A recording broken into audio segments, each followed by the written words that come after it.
Hello everyone, welcome to my channel. In this video, we are going to see that how we can make dynamic source path in the Power Query. Sometimes when you change the location of the file or you rename the file, you are going to have error. Right? And to solve this error, you need to go to the query setting, source setting, and you need to change the location manually. So in this video, we will see that how we can do it manually.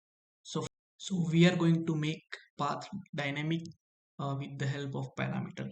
So first of all, let's load one data. So I have this sales data which I can import. I'll select the file and I'll directly load it into the Excel. Right.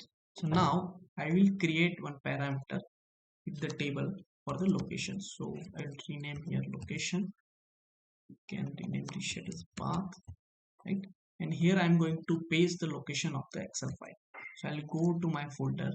I'll select the file. I'll copy the path.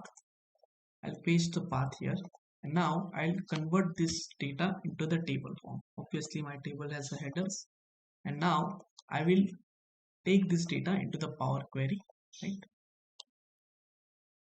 So now we have successfully loaded the data into the query. So now we need to select on the cell, not on the header of the column, but we need to select on the cell. We will right click here, we'll click on the drill down.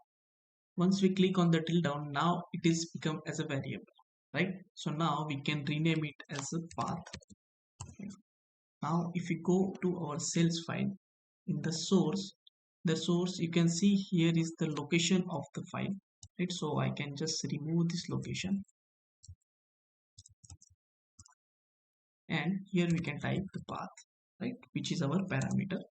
We can hit on enter, and now I can close and load, but as a connection, because I do not want my path to load as a table. I'll make it only connection. Now for example, if I go to folder, now if I just copy this file and if I paste in this new folder, right, and now if I go to my data, if I click on the refresh all, so I am going to have error because I have changed the location. So now if I go to my new location, and now I need to just copy this path here, I need to paste here at the path location, right, and now I will try to do refresh all. So you can see my query is now refreshed. So whenever you will have a new path or a new name, you just need to paste it here, right? If you change the name, you can just rename the file here, or if you change the location, you can just rename, you can just change the location here. I hope you find this video useful. To get more videos like this, subscribe my channel. Thanks.